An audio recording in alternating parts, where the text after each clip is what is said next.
But he who does the will of my Father, kapa aduna adun longkha, who is in heaven will enter. Chu pathian penna van chung penna chunga chun anduna he.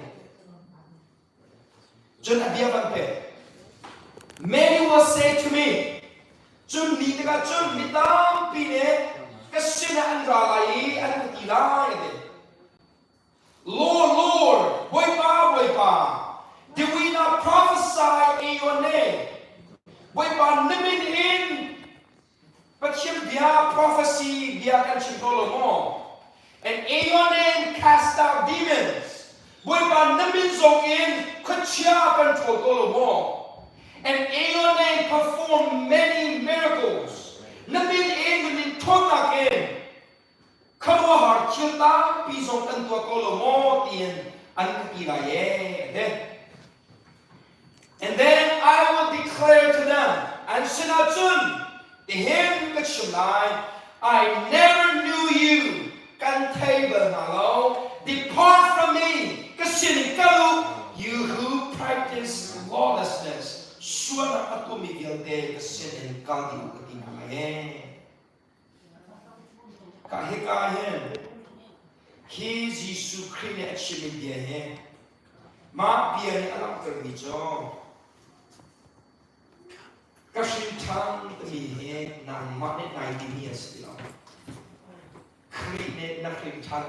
individualis. Hikahin, nanza biar kasih tang video lo intihan lo. Heka kenal le poliso, tu chan kenal le poliso ani jo, ani punen ani pieta ani jo, ning zak bantok, kejon, mot pot bantok ani jo ani jo no. Nah, nula palo jo, heka anak tu bini pumulo, kasih chan keni podiu lo kanti hajo nandir. Tu chane, shin chane, Allah yang ngau. Na shin chan lo dia hin chun kan ni fast, kan tu lo, kan jet lo kan chung, kan jet lo. Lakan ni shin chan kan tiga lo.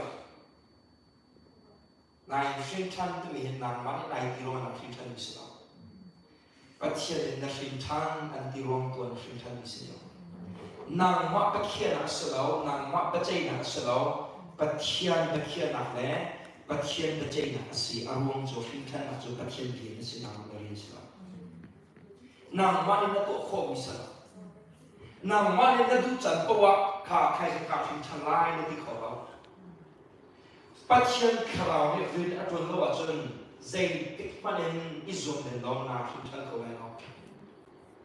Jika fintan nak rian atau tu pasien se atau tu ama se, jo fintan nak akan pergi ama se. Jika tu ni jun atu hangat, sorry, tu kau ni jun atu hangat, atu run polka tu kau ni jun ketu tin ayat, ansar tin ayat. Jadi nang malet nang mak kesintan naik tinggi kisilo, nang malet nang mak kesintan tinggi naik tinggi kisilo. Pasien cilunga, asin cantak minus semua. Pasien mithuha, asin cantak minus semua. Apa itu? Pasien mitah, pasien cilunga, asin telang minus sing agen. Say good money kasih challengeเอาปีเลยหรออีกจัวปีเลยหรอไว้ปาจิสุขึ้นกันเทเราอันนี้นะและที่นู้นตัวฉันทำจุดจ้าจนวันเลยจุมาที่อันนู้นวิ่งดิจ่อฉันทันเปลี่ยนไปรั่วใหม่ตรงนี้ไปเสียเชื่อใหม่ตรงนี้ฉันทันเราเหี้ยวันนั้นพี่อากันชินชันเราเองเอจอชินชันนักเจ้าวิเราเองจะจ่าจนตัวเฮที่เราก็เชียร์ทิ้งทุนนักไอ้ของเกาหลีเปลี่ยนแต่ทิ้งลงอุจจาระขันจนมาจากขันติมลำนักติมตัวนักรัวชีนักเองจ้ะ Nayan takkan selawen nasi cak lagi tu ni, kami nampak lagi nasi cak lagi ni. Yesus Kristus yang dia Yesus Kristus ni kan table lawan, jadi dia dalam kita. Andi akan lepas masuk. Boleh cuma yang pa ni kita ke bancet ke selau, nu ni kita ke bancet ke selau. Va ne thi tak zong he van chia ke selo nu pi ne thi tak zong he van chia ke selo si kwa yesu zong he van chia ke selo ila lo nei lo en trong sa na to homeless ban to ken street la ke ne zong a jo van chia ke selo valai chu avan a chia ke ni jo shin than na zo lo en lu na aliam ni po le avan chia ke selo chim chan mai valai chunga avan achia di cho shin chan na chou ta lo en nun na aliam ni he van achia di se arong cho valai chunga kan ni di cho kan nan adam le chan sau bi kan da numa som si som ye te se cho som si som ye te kan nu e som si som ye bana khan metam big sa som si som ye kan nung pek lai kan da nung king den kan da nung lai ni bekam na asi fon lo zai chan po thi kho ni si fon le chu e kan thi ba kan zu sa ni na ai te hen ta ter to lai a bani fiam yo ngai ba ding ro ni jo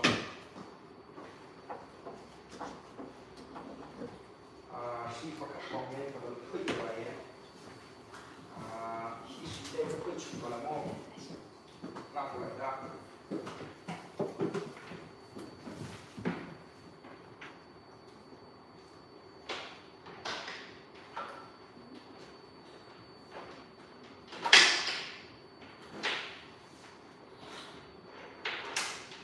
Lagi ni, thongkan chim tu Francis Chan tu ni pane illustration ala ni se akhir tu be tu tu jadi dia tak boleh hal tu. La Hekayam hekatiam he 67 years sesalo nun nakang ni so me kan handam me accident kan tong kolo watsun 70 80 kan nuha hekatiam let 9 months 70 80 mangka is not promise nun sum lai na si welo zai chan po chi khom ni se Kalau mai, zek chan pon ti la nayen mas 78 te long lo hi chan pui te hin nun na valai chunga kan ngi si ko nayen avan pe di chang ju hi ari ba ken hen hi ari atang le po atang ni dio te he alak te mi jo zum za nun na lak ta za heka chu zum za nun nak si lo kum som sri da som le nun na se chu som sri da som le adi ba ken zum za nun na mi ne pe sa chelo mai namit nai chim ba ken chim chim ju na chim ba ken na chim ba ken namit nai chim ba ken eternal life ni zum za nun na ai ta to bolo hika ahin He som sri som le da hen arum chen mi na se lo na du mi bo atu kho pen mi na se lo na yen na chi ba ken hi zum za la hen pa chen chin na ai na hel me ka lo zu jo su bia de la su sko lo me nine hika som sri som le da hen na tam ating lo hebang hitam pitang e na re athay sa panang na in na nuni angkal tak na pani angkal tak na dali ni an chita na makhi ata na kakwe na baltayen chu som sri som riat na banti bakin chun patchen athay mi akhim thalmi silo jo patchen sina azung zalin boy pa tang anu zalin har na tilo na thi ka na tilo na pa na tilo na patchen sun pa na nai ko mai asu zalin ama chunga ama senan sa katok no zaida ai yo fundamental kalang theory line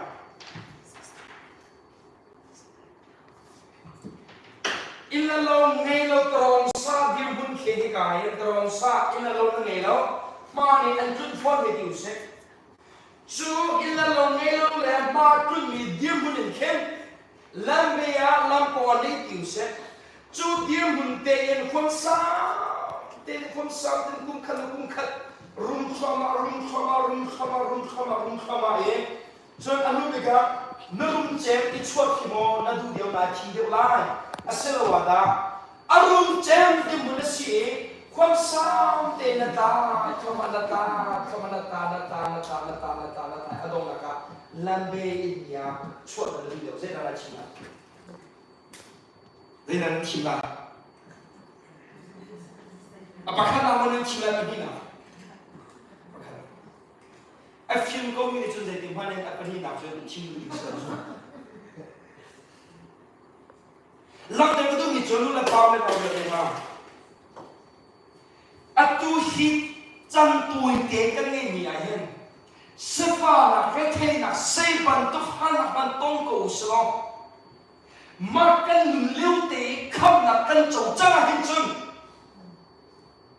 Zuzan na kapatchen sumpah na kini sekolah. Atang cunga kini lomba. Cucu ayah dewa ada deh. Hingga boleh cunga, nadu nak ating nadu mi popo nai fukong, nadu mi nai cakong, nadu mi nadu akong. Atong jemi zong sikong ha. Naen nak kimakin helmet nak cakap cun adicam. Cucu cun kecil tanah kebiak ayah tanah. Vlei chunga aban achia bigli cho zung zan nun na châu ta lo in shin than na châu ta lo in nun na alim mi he zan fa big je nan vlei chunga tha chua big cho châu kham na châu e vlei kal ta ke asu big niจะพ่อในฟิลิปปินส์อันนั้นประคัตไม่พูดแล้วเขาจะเรียนเช่นเกี่ยวกับจ้าจนกันนึกหมดชั้นจุดที่สุดสิกันที่จงหาอามาสิกกันเลยกันนึกมาจนครีฟ้าบุญนั้นจ้าท่านยังไงและจ้าจนเราเปล่าเนี่ยเราเดินนะก็สินชันโมสินชันน้องตัวนี้เนี่ยเบียร์กันตัวเราตัวนี้เบียร์กันตัวไหนอายุปนเนี่ยThree times semua.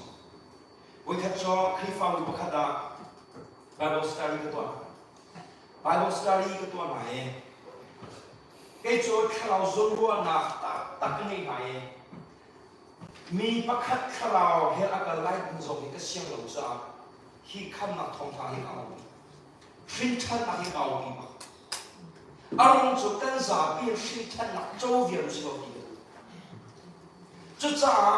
năng sinh thân mô thì hiện chụp hàng đó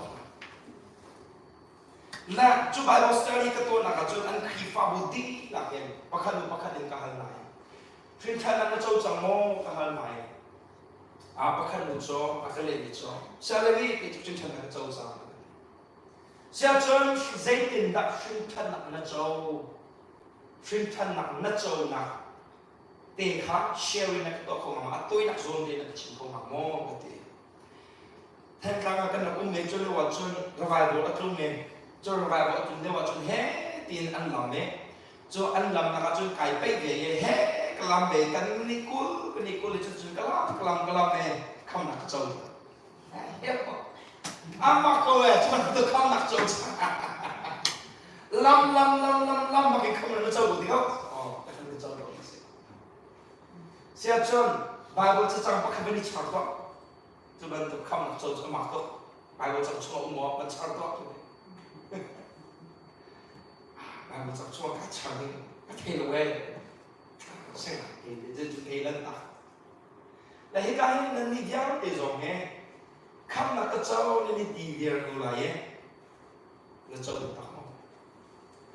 là châu lâu dây tiền là mày thề dây tiền là mày thật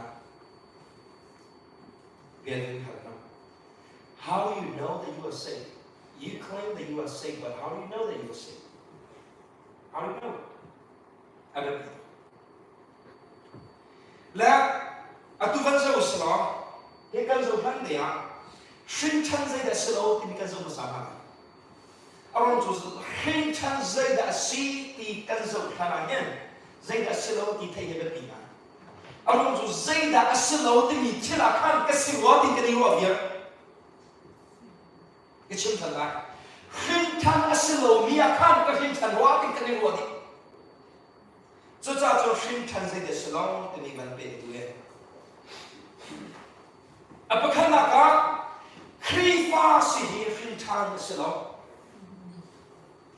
kecimpan lain krifa sihir fintan selo koi ka Bible cecang mana krifa selo bancung penak cungan nilai tapi Bible cecang pakam manum lo cecang nenung cung krifa iti kan lo maka kafir tan asalo. Being Christian, it doesn't mean you are born again. You grew up in Christian family, it doesn't mean you are born again. Cho nên phần như là cả mitha sihir tan asalo. Để cả hen nu sinh là cái athami dây nó rất cho nó đừng chịu lại đó nu sinh là cái nun anh em mi tăng idol mi zon arua mi cái chân achiam mi nun asiang mi để bạn tự tế bol khác nu sinh là cái metha nó đừng khâu đó là ba lên làm việc tiền ha nu sinh là cái dây mà nên nát thà tốt bận đi bọc mình bọc đó sinh thành sự này lo từ mình khả năng khơi cả Bible chẳng hạn là mitha sumi bobo van chun pen na an lai thì chun biết là lo. You are a good person. It doesn't mean you are born again. You can be as good as however you want, as much as you want. You can be a good person your whole life. It doesn't mean you are born again. Cho nên pathum naka zula sa zula mom tua lâu tông lâu hi sinh thanh selo. Cái này giúp mom là atong tham lâu cái tế bol là si là chun. Kaban tu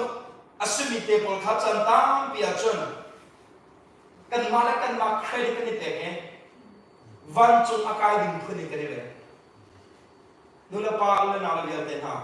zoom mom atong lo mi na si e chun zan in naka ma ki itol teng lo phin than se le lo ka hela ta thiam lo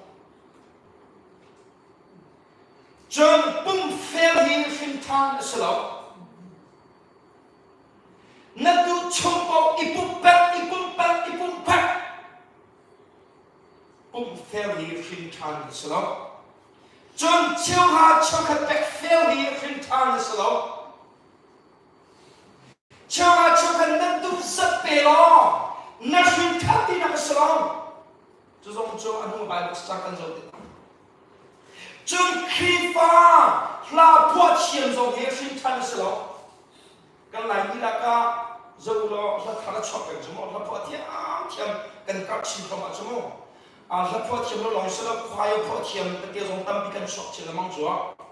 la poison na ka chimizon na ka khoai izon na te polum chumo chan alicia pao chu sia pao la zon khari ti me khoai kan tel ka loi kan fla na chumo khifa la potiam lo a shin tan di salo te mi kha fiang ten na te chun kan ma bak te pa fa chen khram min ti pi kan ni pa fa chen khram min ti pi ni kha fin tan slo chun bak te slo wi yu pi sin jisu min ti pi ni si an se cha mai ve ye jisu min ti pi ni ท่านสลบชินท่านเสียงน้องคุยกับใบว่าจะจังพนาจีซูเล่นที่ปีอินโลนัมชินทันไลเป็นอีเลเวป้าฟ้าเขียนทำเล่นที่ปีอินโลนัมชินทันไลอีนักเรากันอีกไลน์มีระบาดจนกันดูแลกันป่าละพอลเหกันมันเอาจุดนั้นสลับกันดูแลกันป่าละพอลเห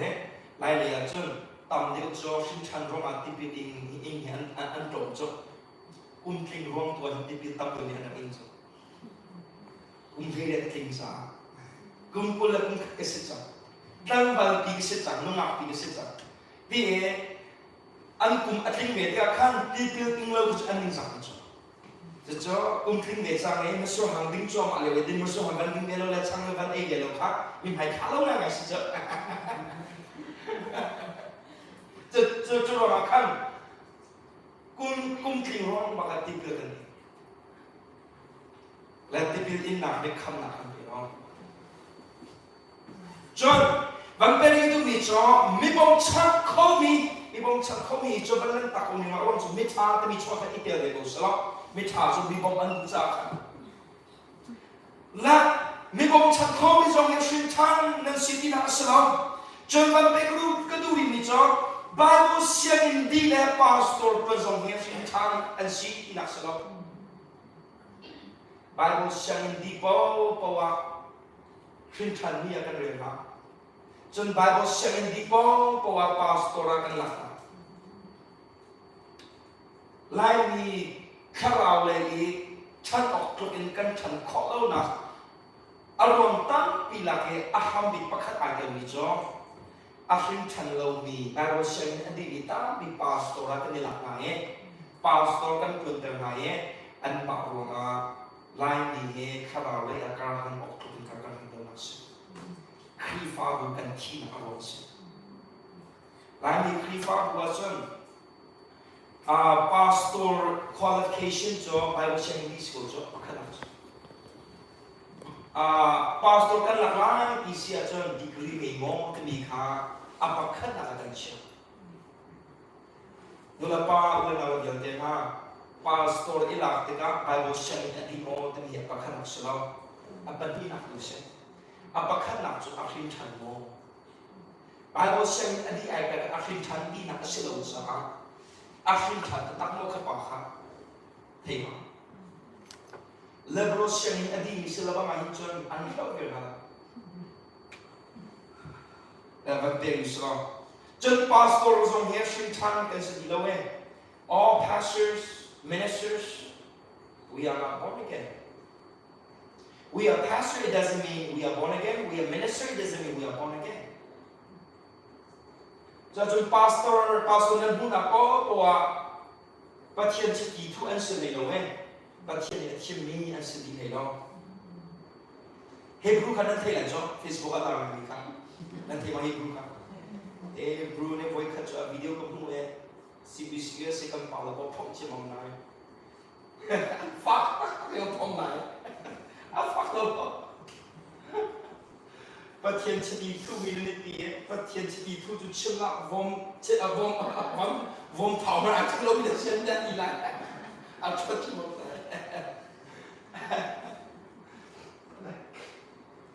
และpastor ตั้งปีเฮงเฮลันต์ไม่ต้องเตะกันนั่นกันจุดประเทศนี้จนวันเป็นฤดูวิจารณ์คริฟ้าอุปานูบูเฟตุตัวนมันเอาเฟตุตัวนเซนส์กูเสียมาตัวเนี่ย pressure worship เฟตุตัวตรงนี้ฟินทันนั่นสิอินาเสเลยแล้วตั้งปีคริสต์เลยแล้วจนมีพลังรำตัดมาเลยคริฟ้าบุตรนี้ฟินทันเสแล้วจนช่วงขาดตรงนี้ฟินทันเสแล้วจันตาปียไล่เลยกันอุลกันหนาวและกันตัวทาเฮกันบ่มชันหาชุงคารัวกันโดนหากันบ่มชันหายขบันตัวอุลหนาวรัวกันโดนโคมินาคาชินชันบันตัวเองกันนี่เลยบันมันอาการบันตัวเองกันนี่เลยนัดดูชุ่มพอเห็นอุลหนาวโดโลนัดดูชุ่มพอเห็นบ่มหนาโลบันรำอาการเห็นจะโจชินชันนาซีอินาเสล ข้าเสียจนไบเบิลจะจังเป็นเรื่องตัวสิลจอห์นอันนั้นปฐมเฮกันเรื่องตัวอะไรเฮกันเห็นนิโคดมูเนี่ยยิสุคริสต์อันนี้ตัวมาข้ากันหูJohn อันนั้นปฐมเรื่องอะไร Now there was a man a Pharisee ฟาริสีมีป้าขัดปารอง named Nicodemus อันนี้จูนิโคดมูเสร็จ a ruler of the Jews Jew มีพึ่งโอตูมีจูพึ่งอร่อยตูประคัดเสร็จ This man came to Jesus by night and said to him ซาลายิสุคริอาราโตเนยิสุคริเบียเชข้าข้าแต่กินกับพอสตานิโคดมูโจจูมีพึ่งสิประคัดนะจูมีพึ่งโจปัจเจียนอเบียมีอันสิกันมาอตุกันฉันครีฟ้ากันฉันไว้กันชิมสิเสียจนครีฟ้าอีกเบกเอาเสกันฉันไว้กันชิมมาจนนายอตุกันฉันนิ่งเต็งจนครีฟ้าเสียอันนี้จ่อจูเดซึมที่กันเสียและนายครีฟ้าที่มีองค์ท่านอาเห็นสามีจ่อจูเดซึมอันเสและจูมีพุทธจูมีปาสิจูมีปาจ่อปัจเจียนเบียร์ที่มักมีอันเสปัจเจียนโนเบียร์อาซุมักมีอันเสMoses โนเบียอาซุมีพุทธเสและจูนิโคดมูปาจ่อฟาราสีสิฟอนฟาราสีที่มีจ่ออตุกันมากันชนะจนไบเบิลเชื่อเงินอาการมีผลอดีตมีผลจะตั้งสร้าง PhD อดีตมีผลแค่มาเลเวลที่ฟาราสีที่จุดเสนายอันมาอันฉันเลี้ยวอีฟาราสีเลยอตุกันชนะ scholar Paul theologian Paul จนPhD ผลเห็นอันนั้นเป็นกันเหนียวเดียวใจที่มันฟราสีกันพันไม่ใช่หรอกฟราสีจูใจจุดนั้น Bible อันนี้ใจ Bible อันที่เสียจน Genesis เนี่ย Deuteronomy เนี่ย Bible อันนี้ใจ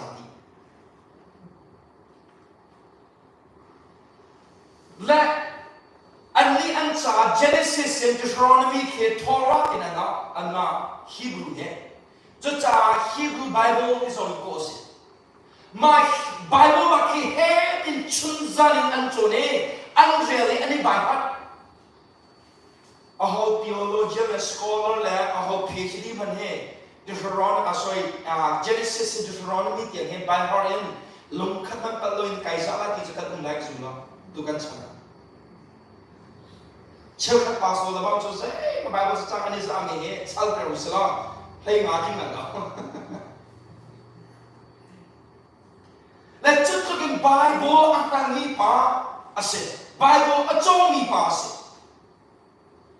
จุดป่าจงจูมีคนช่วยดูสิพอ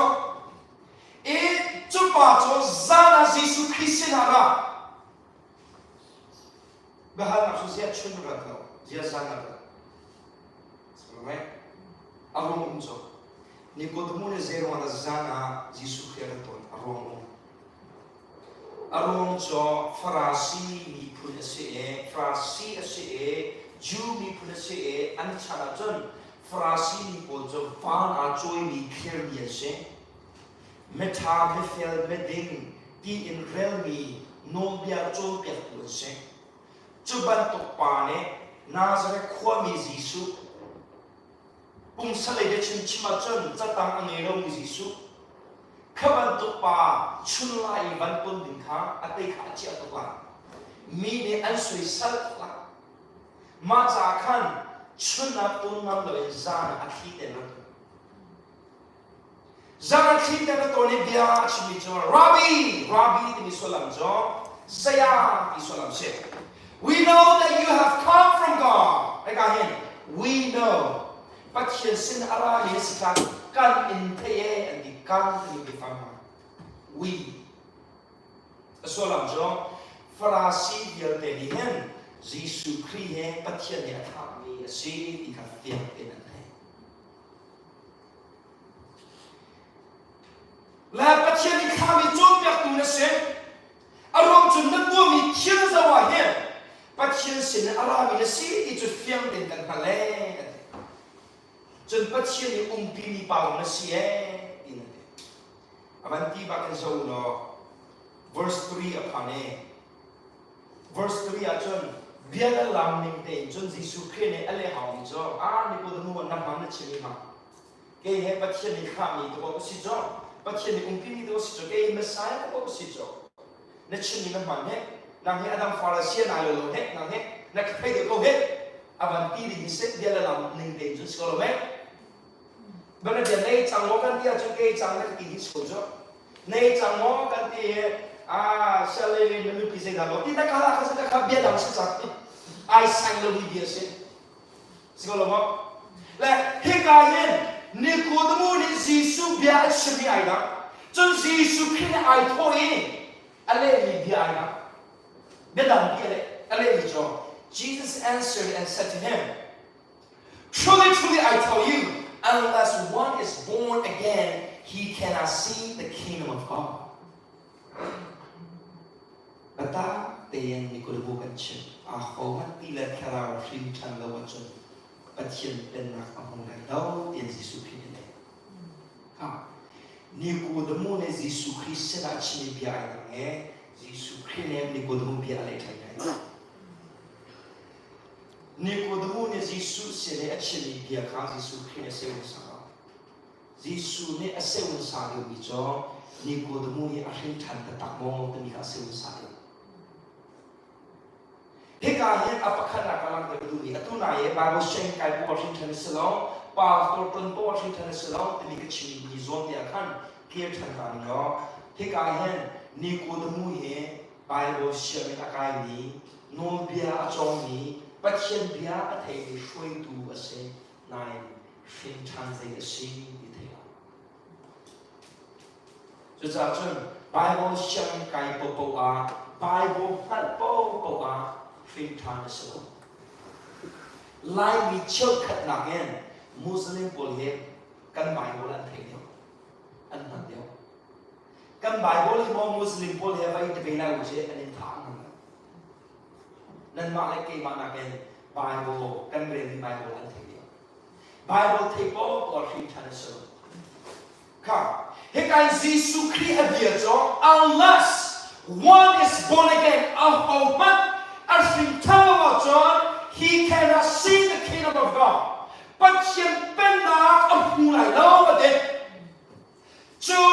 no one at the unless at the chunga cut out I there. Can it tell the village of Minung that I can cool? Oh, Minung farm, not shin tan lower John, but him benak and who I know. But him pen nak chung e lu nak le but him pen nak chung e citizen sin nak jo but him pen nak chung en chok a shin ni ge se ha he ka no we rama chon citizen men si khon na din cha lam pa ni skol mo apakhan na chu by birth shin nak en citizen men si khon skol mo chun apani na ka nan na asau chang e to the John citizen ng Sokho, siguro may lampan niyo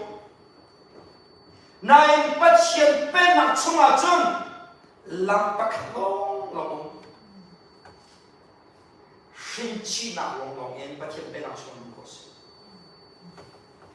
pasyente na tsuma ay shintan ni at sinas nilolong ka pasyente na kung kasi at tsuma lus Lam dang cho cha pat hian pen nak chung a shin ni de sia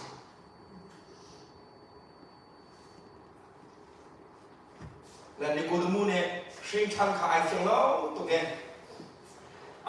chang ro ma khan van kal ta ko ni lo ni ko du mu ne dia van le ni cho van kal ta ko ni lo verse 5 Jisu ne dia van le tha ne truly truly I say to you unless one is born of water and the Spirit, he cannot enter the kingdom of God. Nicodemus ne shin chan ta mi kha nu po chung in shin kha giving birth in abwa. Na Jesus Christ no nu ne giving birth ka ka chin lu mi salao Spirit kharao in shin chan ka chin lu mi sing. Ti le kharao in nan shin chan lo chon but him ben na nan ni tai lo. Apakhan naka nan hu lai lo pathian pen na nan hu lai lo ate apani na ka nan lut lai lo pathian pen na hu kho na le pathian pen na chunga lu kho na ke hrin than na si cho cha nu la pa lo na gel te na na hrin than ba ka chon pathian pen na chunga ung chang ni si ka kha lang te du chiêu khat kan evangelist po ne nan hrin than ko na pathian pen na nan lut lo ti akan chun pyak ni te bol ka du me assalam Heka John Chunga Jisu Kini Fiang Tena Langka Patien Penna Muko Nak Le Shintan Luko Nak Jo Shintan Nak Makasi Na Shintan Bakachun Patien Penna Chunga Alu Zamisi Chun Jisu Kini Bia Avanteli John that which is born of the flesh of flesh Minung Shinnak in Sindizu Minung Ansi Kamina Paulina Gatena Nanu ni an shine cho cha menu ni se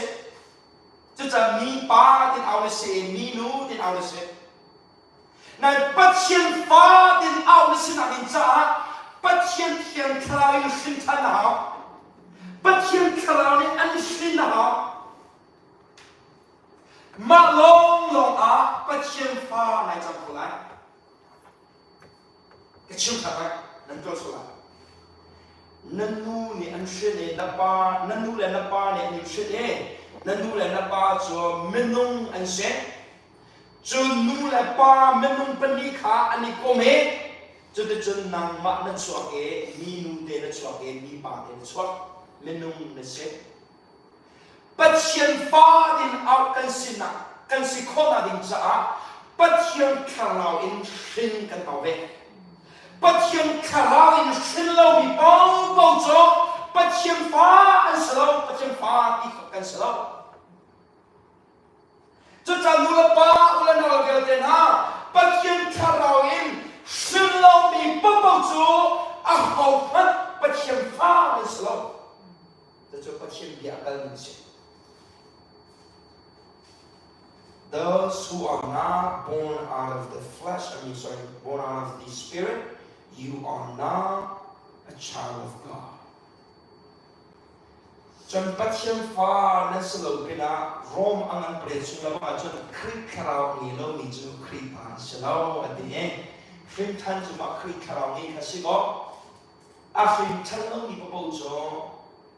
Kri ta na salo John abia atang le avan pe jo Kri Karao ani lo mi po Karao Fuinin akalo mi po jo pathian du na an tu kho lo ye pathian du na an tu kho shim lo ye pathian ralan sie jo cha afrin than lo mi po jo krifa na bi ye ke na rai na tu ye worship na sa ye na pathian cha chen aran sie na le chen thai ba tu te na ta moi di do te krifa tha phoi na rai si nên tê này tí bé là mong là pathian phải chân no you're not my child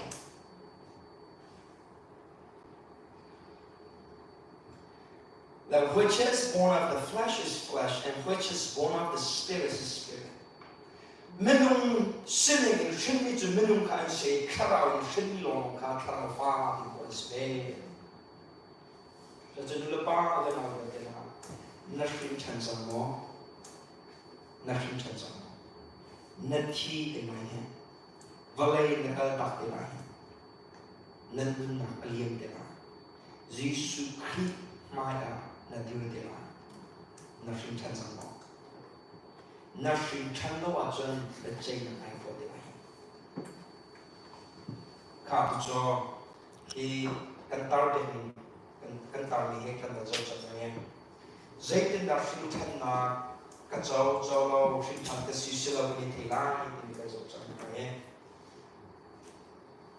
he ka ti ni de chi e on tan ko sama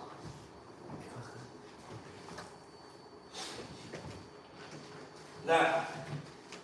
2 Corinthians chapter 5 verse 17 Corinthians ko din na ang pala me history therefore if anyone is in Christ, chunga umachun. He is a new creature. Chunu chupa chu self harmi ase. The old things pass away. Lulu down the kajawi. Behold, so much new things have come. Nuntar ai thangé. Ega hiền, căn lại Bible là chun. A hầu mất khi hệ ai bệ tai mi bộ du đến akan lệ. Bệ tai đến akan lệ. Bệ tai thì mi cho connection thì mi liệu khi sẽ này mà connection thì sẽ là bệ tai thì sẽ là khi chua mà sẽ. If anyone is in Christ, Jesus Christ chua bệ tai sẽ là a hầu mất khi chua Nè apa kana ka? Khi chuma thì dây được xem. Khi pha bùa na, khi pha lưng thì mi cho, khi chuma si,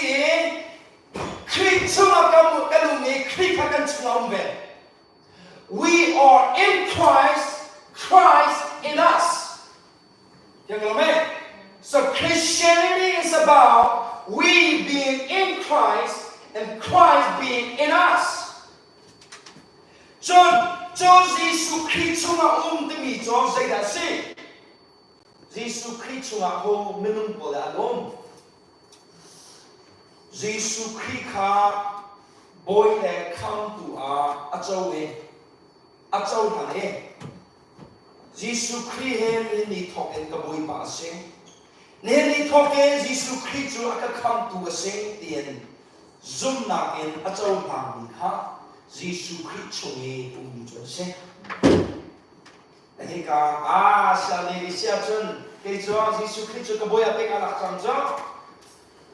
là Jesus Christ này không đi cho cái bông bắc cái châu vàng bắc. Ai đi lại xem có, để đi gọi là mấy. Thế cả hiện Jesus Christ bôi là không tu cái châu vàng lâu thì mình cần làm mà. Cái này đó, cần châu hắn hiểu được cho, mà rồi là chúng ta khi pha thì do những cái này ảo nào không sẽ cho, cần châu hắn đó khi pha cho thì không phải lâu cho, có đúng không? Cần châu hắn gì á, sẽ chúng ta bảo là cho nó châu hắn lại, châu hắn bị bao cho không nằm châu lại thì sẽ có, cần châu hắn gì đấy, lại thì khi pha biểu đây vẫn làm cái lại đi năng được không? Kan kai nai sai la mit krong te lo kon phana za chu ji simpli yes kut ka kaw chu akaw ye akal ya tam ve adong na ka thi na se nai kut ka di chu ke ma ka se mit krong te lo an rai la a phiang ko mi cho a hong man he khi phai thì mi lai ni zoom tu bia de he kan sa pien van ram chu kan chaw lu shen ja pat chen bia la Jesus Christ boy la kham tuan nai la achun na chaw la ti for la ka zoom be for la sa ka chaw boy la ama bahal na atha chu bahal na chu to thu atu e zo a haw mi cho Jesus Christ ka boy ka chaw han na ti de ka boy tak tak na chaw han na tak mo come to cái châu hắn là gì đấy cả come to tất cả cái châu hắn ngô Jesus Christ cái bồi cái lắc là gì đấy cả xua làm gì đấy xem Jesus Christ cái come to cái lắc là gì đấy cả xua làm gì đấy xem xua làm mai phiền ngô cả tu cho lordship bồi sẽ là con cái châu đó thế cả khăn chung Jesus Christ ka boy ka chaw han bak na ti sia chun boy chu sai da si Jesus Christ boy a chaw han sai da si ti mi klang de lai chun bia ani khia to na chaw han ning asila sila lan chara kan ni US pol ke maram pol ke sal ar zot ni pol se sal an zot e an sal pol kha an du ning khoai an tu nai an du chung an shem nai uila vok to an tu na an shem na la sam ne boy chunga no pakhamana ngilo chun sal asimine boy no in say chil pakhaman atom lo we tua nak no zo ngilo sal ni him free will ngilo we free choice ngilo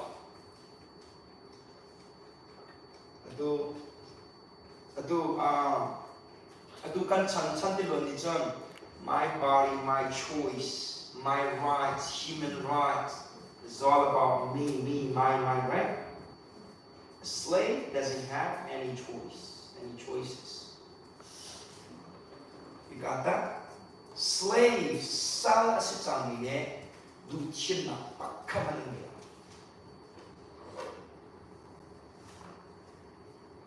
Unboyne, adidega andiga. Unboyne thâu adidega antho ha. Unboyne it adidega andida ha. Unboyne angti apekna diga anto. Taklong achia diga kanuma. Unboyne anduti loge ralina anfatna chan anti ha ko ta. Nol pakhatnan anma bari chuman nol angi. Koreng chokwa kokhatna angan perut cuma senang apa lo so tidak nation nan pumhe tesanen jok biasa nan ta sidino de kri cuma jo nang makna ta na sidino. You have no more choices. If you take Jesus as your Lord, you have no choices. Jesus kri boy akai laknati ni jo na cha du chim na nai dila na du chim na ni Jesus Christ boy a kai lak na ti ni cho ka pom bak na ti ni cho boy ba ka sining ya dai hin na du ning pakin ka tua ti ni nun ba sa ha Jesus Christ boy a ka chau na ti ni nên ni tiang na na a ho ni da to ngai Check in with it, Jesus Christ, kacau boy akai lak na tinian, neni yang nanun naka aho da boy itu, aho mo dan zu. Jesus Christ boy ilang temi jo boy pa, kapai sa setelo na pai sa. Sal ne theory bakhat man angi kholo theory bana bia atha big ni thudan ni salo aboy pa ne thudan ka pe ani sina ne ha kan be lo dia chu cha kham na ka chau na ti e boy pa Jesus Christ boy a kai lak na ti jong e na phaisa nan ma no we phaisa in zati man zanga man asyal lo ni sia chen kham na chau ma mo Patchen ramsa sian nung pakatal kut sam nung nangai lowi namu mi paisa bio de atom ge ke mak ka paisa ni lu za nangai rigo achun kham na ka chau ne di mi he kalung ahin bak marang holing chun my heart is green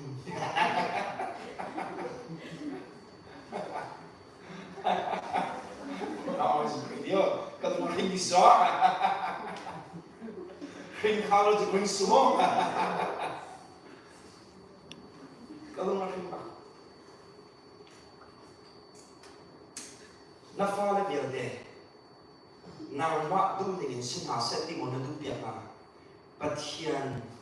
situ adu kan bantu dia sinha setting dah adu dia. Nongai na pong kachim diga hen Jesus Christ he camping chikchak en alo ka na ko no a ho menung fa ma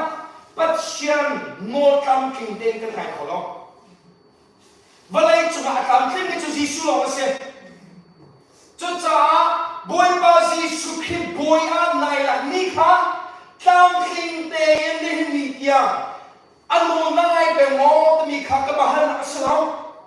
Menung nasi na tujan lai ka thai chiam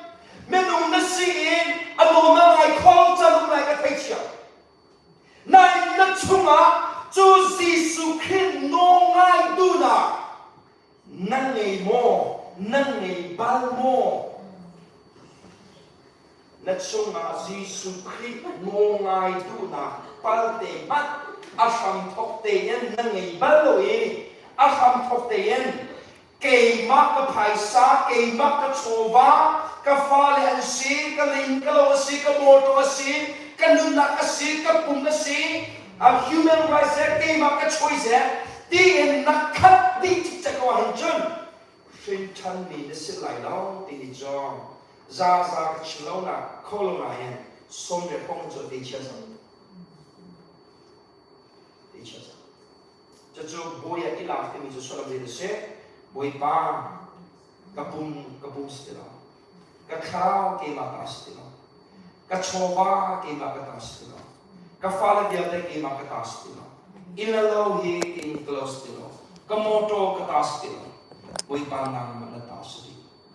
na du po boi pa na ni to ka nu tak na du po in ka to lo na no ka ngai la te ni jo boi ya ila so so cho na pa ni na ka kham na come to a chama boy pa Giêsu Christ come to a sing ka chom han bak na ti mien nat hin lung a lung mo trom nak na nge mo kham na kong ka mula pa le ula na la sing sa cho thier tha nan to khau dio po ban ram ne kai trom pa ten nan kam thing pa lo dio po wa hel ne ka Bible chan na vandel pa dewa kanam kai thil kana se cha chun Bible charel ve na dai kham pa pi lo chi dewa ha ka nan lai ti ke feeling nan cha nan ma du cha na nan kai te re nan cha na ne nan chung a apun ni lung shin na pa kha na kum lo wen van ram ka ta ka si de ni essential lung shin na pa kham ung lo wen essential na ngai mo Giêsu Christ ka kham tu si ti na chaw ni ha na se chia lo wen na ma te na nam na kai de thu na chu thu si a chen a de chen ni jo za na fin than lo de ka chim kho lo na yin som de phong cho de chia sa là Giêsu Christ come to a châu thì mình cho số làm gì được gì? Cái mà bài hiến mình thà lâu cái gì mình xuống cái gì? Dây tích mình cái mà mình hiến văn rộng các cái không lâu trong xem, văn rộng các châu không lâu trong xem, cái đồng chung mình thay sự việc này lo. Văn rộng các châu không lâu, văn rộng các châu không đạt cho Giêsu Christ thong lâu cái gì? Cho cha cái khăm là khi Giêsu Christ chung là hiến lung xin là bắt khăm bằng cái ngày lâu văn râm cái ta si tiền za confidence này cái gì này sẽ chưa đi khá cho Giêsu Christ khá bắt đặt tiền khăm tua này là ní và điều này hẳn mà mà tiền cái đó là hành trung được mà để ta cái đó là ai chung như là mà anh chọn tiền được bao nhiêu mà Giêsu Christ không được đặt lên chỗ nào cho bạn tôi cái Giêsu Christ cả bôi anh ấy là cái bôi ba cái bôi nó sẽ nó sao cái gì chứ là đủ bôi cái nên là cái đó nằm mà là ta sẽ chân bôi ba nằm chỗ không cũng nó sẽ cái không là cái nằm mà lo cũng sẽ nằm thong lo em ở trên sinh cái phần lại bôi ba đến ở đi việc để khác Giêsu Christ chung mà umi bộ chuẩn sẽ. Cho bạn tôi khen Giêsu Christ chung mà umi bộ khác.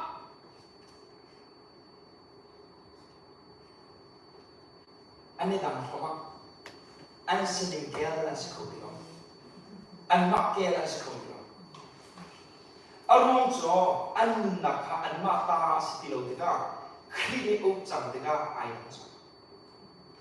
Khi chung mà anh hả là chân áp hai sa thông khát anh ấy mi khá thông khát những tiền anh đúng là có bạn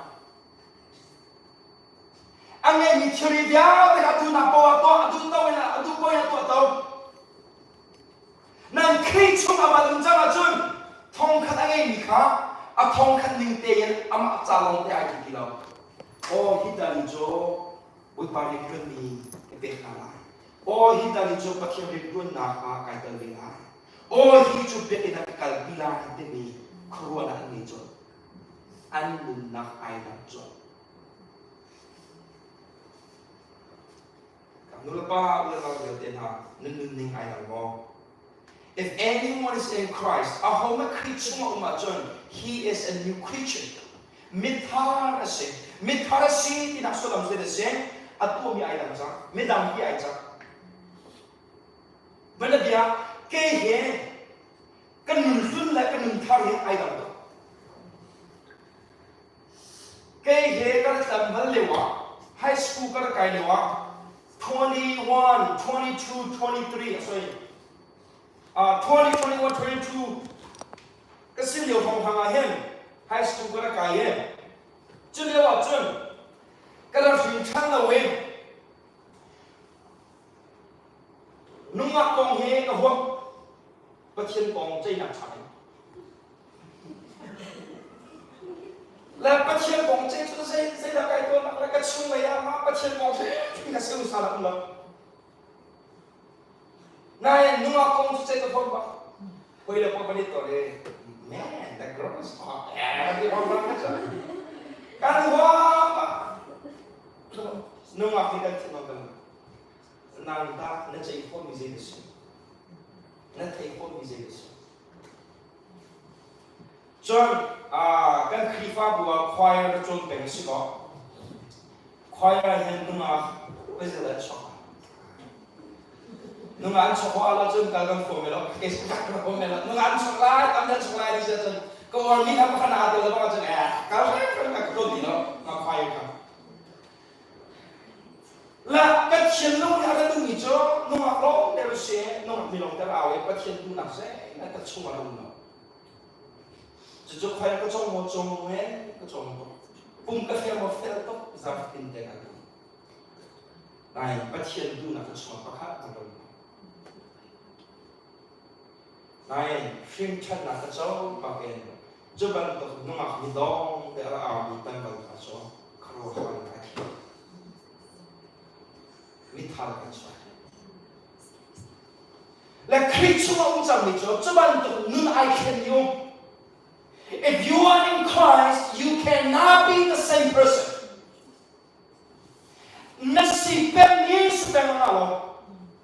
There must be some changes. I can be true to life. So I can be true to voi kada man bi I can be lo tal bana huam someday I can be khama. I'm really close now.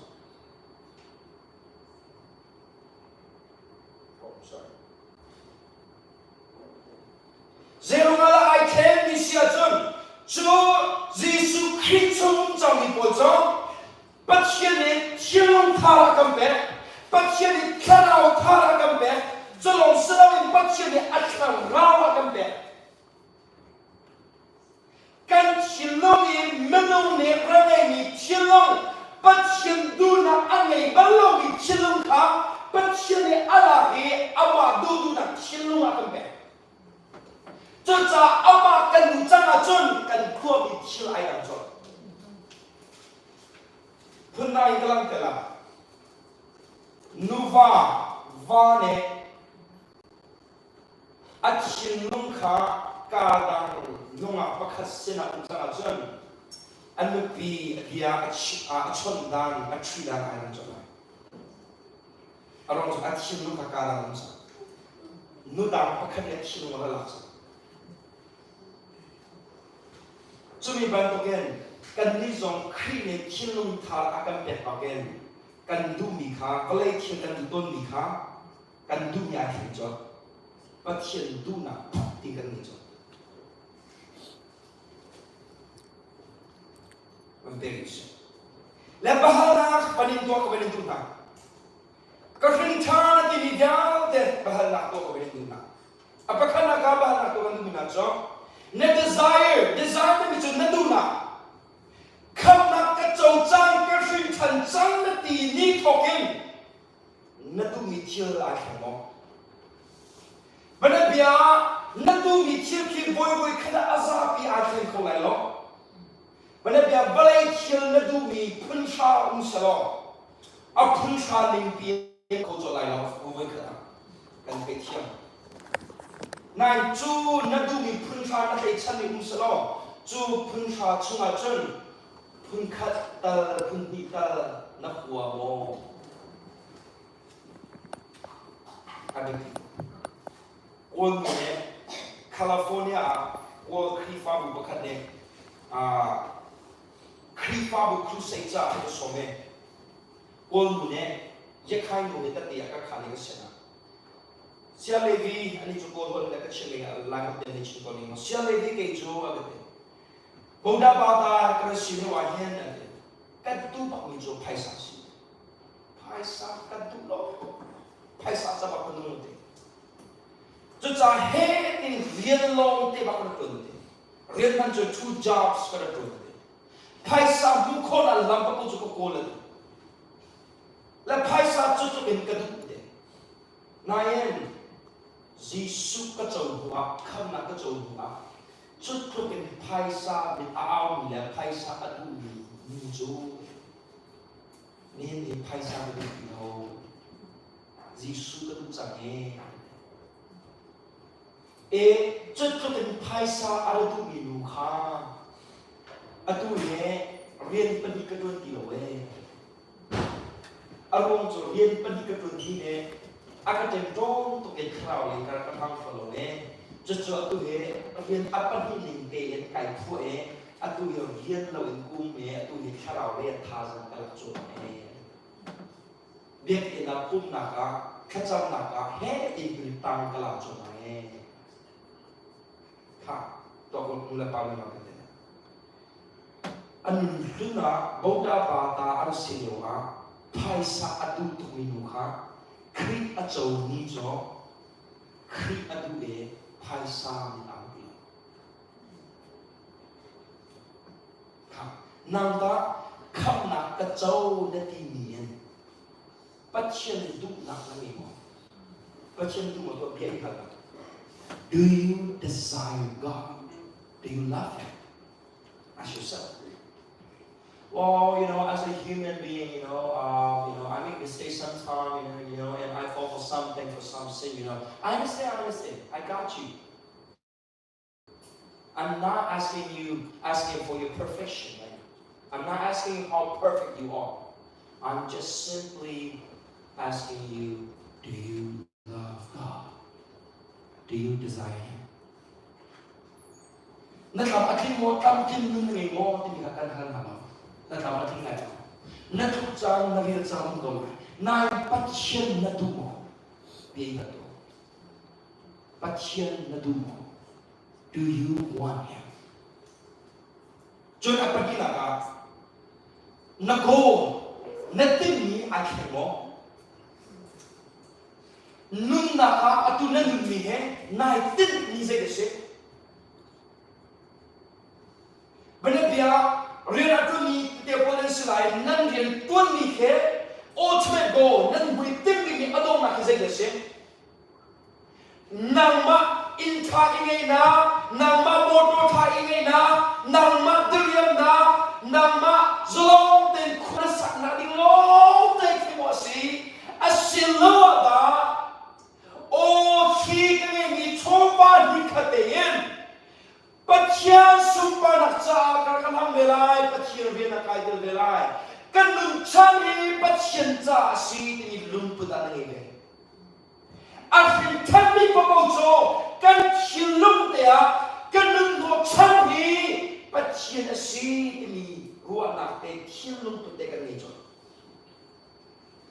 cho chun zai ko da ngai bana bia doubters si du mi dia te le What is your ultimate goal? The ultimate goal is this. Doubter never sit there. Okay, now you are a doubter. So what? Now what? What's your goal? And nurse said, I'm going to make lots of money, and now I'm going to buy a huge house. Now I'm going to buy a good car. Now I'm going to buy lots of stuff for myself. For God to be kingdom put me below us. So don't see my hands. John, apa thong naka perspective. Nakorwa ni akemo. Kasi tanpak na tinihin. Voy kana nakorwa na akemo. Koma na lawa akemo. Nain huam something nakorwa na akemo. Nakorwa na huam something akemo loe. Huam nawa ning kel nasitaga jina fiyan ko.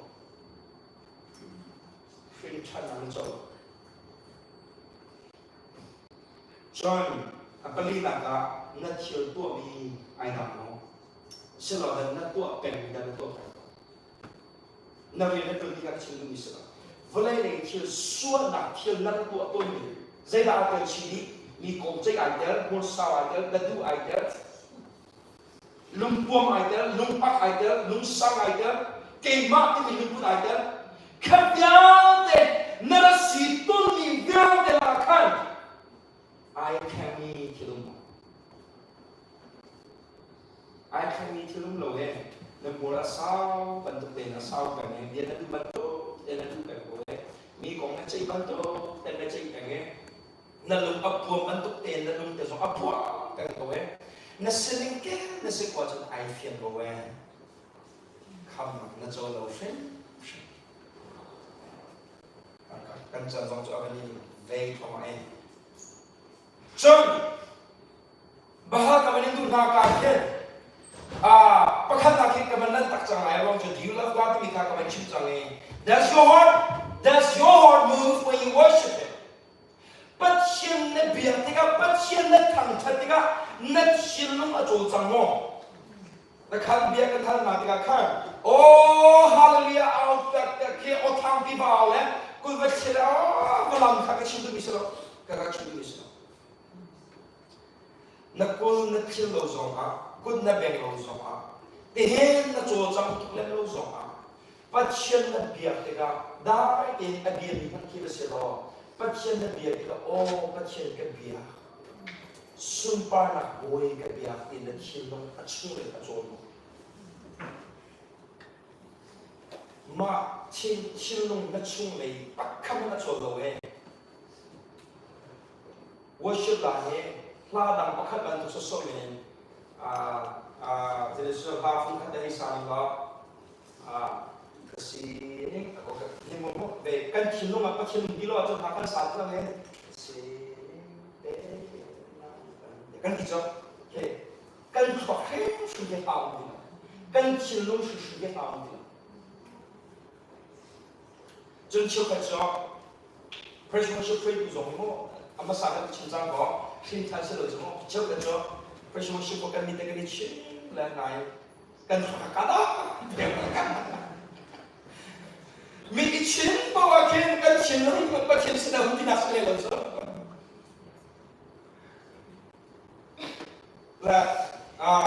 But maybe do you have words to talk to Him?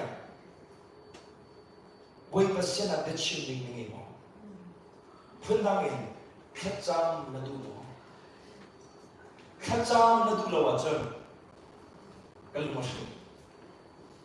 Zero nga, krik karaw ang itsang minitut karaw na dyan pasyan akan tutame, dunang nitsan, beholan. Nung nga kan tutika, ang senat bitsin kadu. Pasyan ka doon siyang tanak na tao di katsam na ang tutlawe katsam na sa ahar bigli kira siya dyan na siyang tanak siya dyan be anong nokson halay ka man siya di talay katsam na kong ka minong kalsinaka katsam nung ngay pang tatopeng di dyan asiko kimlaw kan take him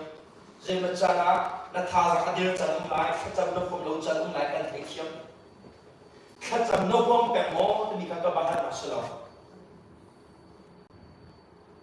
Katsam na dumo, dami kakabahan na sila. Katsam ni Anton. John, are you proud of Him? bất chiên hệ ai chôn pi mình sẽ mò asilo da zeda ai chôn pi na paisa mo ai chôn pi na suy mo ai chôn pi na rin mo ai chôn pi na phim mo ai chôn pi nai chôn pi ni he bia kai khan chimen zeda nai chôn pi di kan the chon so zeda nai chôn pi mi what are you proud of God or yourself chun adong naka ano nga na mo kakam ting ting but shin mo kan ngai ko la lo kan the chiam nai ba na chu ano ngai tu na shin lung te ngai mo chu ano ngai tu na shin lung ngai lo chun shin chan mi se you're not born again person chun do you love righteousness? Ading mi atan mi nismo. Din felna. Chu din felna kasi data. Nak silong chungin nandung leye, nak chung leye. Ka mi chung mi fada. Ka din felo nakso. Mi chung mi fada na ngemi ka. Chung mi chung entay na ngemi. Mi chung ngai chim sham ngai chim dulo na ngemi. Chun cái mắt mình lung cuốn mà chun Libya nó chừng rong cái ca giáo ngày Libya nó chừng cái cha pha tiền sửa cái chỗ vay lại sửa cho Li làm sửa cho tiền Li khang cái khang pha mi Li tiền đó Libya nó cũng bao nó chừng này đến phải nạp tận lâu các bạn tập nung năng nghe chun là phiền của sinh thành nạp châu đi lâu đi mà khinh thân ở châu chẳng vì đấy đinh phèn là cần tận dây tích trần bao anh đinh phèn không cần lại đó có thể chiếm cần thực trần chung lại nên đinh phèn bèn bó thì bị các bạn làm sao này đinh phèn là cần tận nó đinh phèn là tận lưng nó nghỉ nó tận ở đâu mình sao chúng ta là bên nào nung chiêm phèn là tận ở đâu mình sao nó chung lấy ra ở đâu mình sẽ có nó chung ở thiên vị mà chứ nó cũng bị ta thiên vị để nó chậm mà đi này không có đi học cần hơn cũng nặng sẽ đâu em bông ở chỗ mong đợi tu khai ni công bằng quay nhà qua dù sao thì mình được và khăn đủ cho xe này đi cây hè khai ni hôm mình có sự cho khai ni hôm có thiam tôi có hôm cái khai ni hôm mình ăn cái thầy cho cái đi cho cái này gì vậy? Cái thanh tục để cho thầy đi bông lên cái thanh khẩu cho là cái tiền lại là hem campaign khu sẽ cái anh xia là bọn này thầy đi bông xuống là xia thì anh chết cái là cái khảo này cái thân là cái ác đồ bẩn rồi ác đồ cái mông đồ gì mà cho cái sinh nó cái chim rồi donc lo que tu bien appuyer par un chinois justement la que ma campagne tu vas le chinois ngam que tu ala cha ba pe nak su ko tu kia ma ko mong ko sai man ko lo là c'est jeune cool ba thiên nó phải ông sao c'est là voi bay su khi nó phải ông sao voi bay su khi chỉ có thể khai bông là mình tin rằng là má thì anh để cho anh khéo bây giờ hay đi chẳng nói hay là cái đó mà anh làm từ bị cho với bài su khít mà ya với bài su khít chỉ có thể khai những công tạo nên tiếng đó dễ tiền đàn nam lên mà cho nó xin những khó khai những nó được lâu nên ngay việc mình có thiên này bài có thiên sao nam mắc tiền này suy chôn mình có thiên sao bài có thiên sao bài có thiên cho nó thiên thiên gì là thiên mình được tận chân ở đâu là cả xuân nạp để hiện là thiên lúc mà xuân nạp để tàn tổ sẽ là gọi là xuân nạp chung nạp này nữa lý địa chung nạp này nữa mi công chế này nữa mi thằng chân này nữa mi phật này nữa mi ngày thiên tu lâu này nữa rồi đi nạp này nữa nu là ba xuân nạp này nữa xuân nạp để chung lấy phát hùng nạp chung lấy thiam lâu na bắc khăm ăn tua lâu đi ăn việc lâu vào xuân xuân nào chung mà ai muốn cho gì thì bắt đầu bắt chiêm phá cái sự nào lạc cái sự bắt chiêm phá sự chẳng bị chốt thiam kharao thiam mi kharao kan châu sa chú thiam mi kharao chú kan chung mà ume kan chung mà xuân nak ăn việc cả chung lên akan bother ke thiam lâu na mun akan be xuân ít chiều tu na chiều lâu akan be lại cái việc của chúng tôi mai đâu mà cả